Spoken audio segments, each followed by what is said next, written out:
Hi, and welcome to another episode of Hot Takes with me, the Silver Fox. I did a video this morning, I think it was actually my first one of the day, about Glasgow's rat problem. The massive uplift in numbers of rats across the entire city, caused mainly by the rise in rubbish being strewn everywhere because the council brought in its low emission zone and forgot to check what vehicles it had that would be breaching the rules.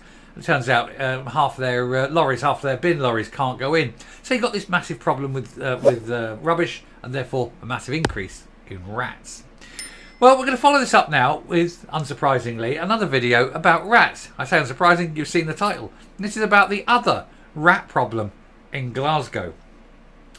This particular malodorous, verminous infestation, though, is not the rats of our four-legged furry type friends. No, these are a different set of rats. These rats, of course, are up on two legs, and they are SNP councillors. And they are particularly nasty, and they do need to be treated and sorted out to make sure that they don't continue to be a pest to people. So we'll have a look at what's going on and what we can do about it. And we will name the names, because we are going to name the names straight away of the two biggest rats in Glasgow. Here goes. So SNP's top two councillors in Glasgow splash out almost £20,000 on expenses within 2 years. Council leader Susan Aitken and Lord Provost Jacqueline McLaren racked up the hefty bills despite nationalist councillors hiking up council tax by 5%. Well, they need to put the council tax up to keep her in pies. She really is a remarkably unattractive woman, isn't she? The two most senior SNP councillors in Glasgow splashed out almost £20,000 in taxpayers' cash in just 2 years' time through expenses. Now, they're only councillors, right? They're not even members of Parliament. Susan Aitken, council leader, and Lord Provost Jacqueline McLaren racked up this bill at the same time as the local authority were forced to make brutal budget cuts. They were putting people out of work while awarding themselves massive sort of perks and days out and nice things, you know.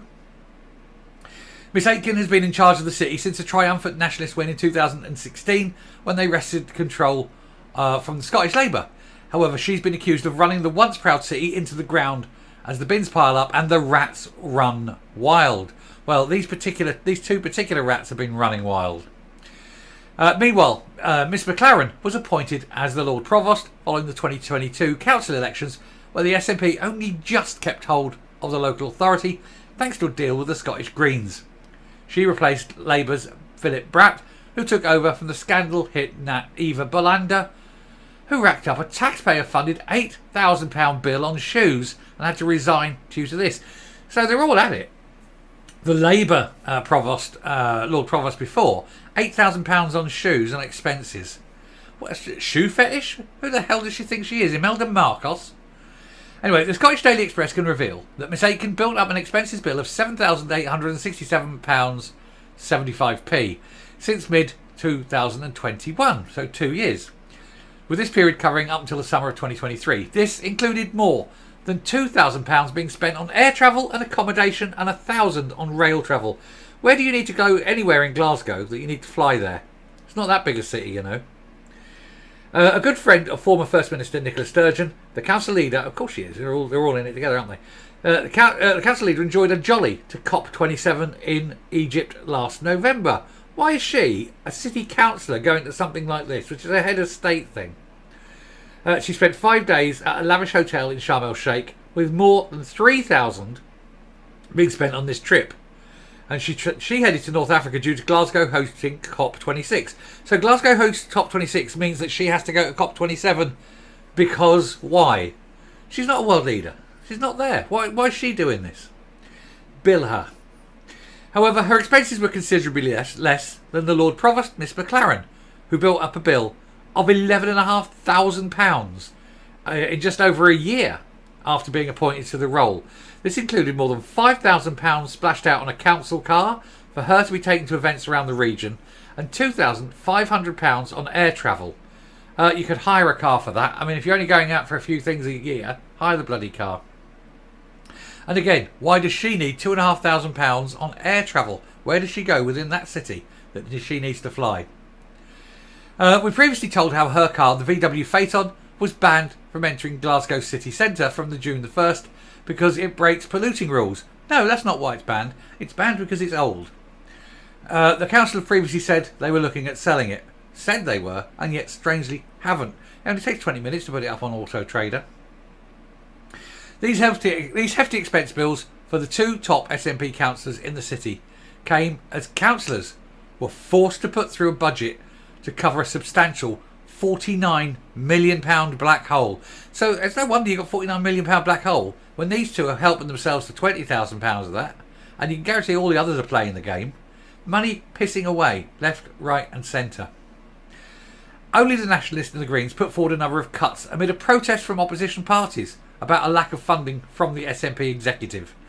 Yeah, I mean, they're running the city into the ground. They're complaining that they've got no money, and yet everything they do is wasting money. And you've got to feel sorry for the people who are losing their jobs over this. Council tax was hiked up for those living in the city by 5%, which means Band D households will now pay £1,500 a year. Parking and bus lane fines rose, with permits now needed to be putting garden waste in brown bins being introduced, and there will be cuts to opening hours at Tramway and the Mitchell Library. Proposals lodged by the council's arm's length organisation Glasgow Life, and they do it arm's length so they don't have to be held responsible, because the last thing they want to be is responsible for these things, but it is ultimately them. We'll also see the loss of almost a third of jobs from museums and collections team. The proposed cuts will mean the loss of 37 jobs from the museums and collections service out of a total of 128, including curators, conservators, outreach assistants, digital photographers and technicians. So they're firing all these people because they've mismanaged the budget for their city so badly, and yet she can still afford all those freebies and travel, and off they go. It's a joke. It's a disgrace. They need to be able to pay it all back, every single penny. And if she can't, then she has to resign. But she can't. She needs the job. She needs the money. She's probably unemployable anywhere else, and she needs that money because, you know, Greggs and Blackmore, right? Blackford, sorry, her and Blackford. Between the pair of them, they're the only two keeping Greggs going in this country. Anyway, she'll round off and come up and annoyed, really annoyed. I think they can get away with this shit. Anyway, coming up. There seems to be a problem with politicians in general, I think, but SNP in particular. They seem to be a bit greedy with their expenses. And when you look through all these expenses over the years, through all levels of the SNP, they really are remarkable in what they're spending on. We just had the whole 14.9 million credit card thing. And they're buying Play-Doh and lipsticks on expenses. For heaven knows what. But there's no reason why this woman needs a flight. You know, she's a city councillor. She doesn't need to go anywhere. You know what? The only place she might ever need to go is Edinburgh, and that's a short car drive, isn't it? Or a train track. You know, train drive.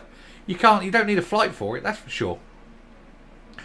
They don't need to be going on these world jaunts. The fact that they are isn't that they need to. It's because they want to. They want to get as much out of being in office as they can, for as long as they can. Extract the most money, extract the most expenses, and have a bloody ball, while people are being made unemployed and starving. It's immoral.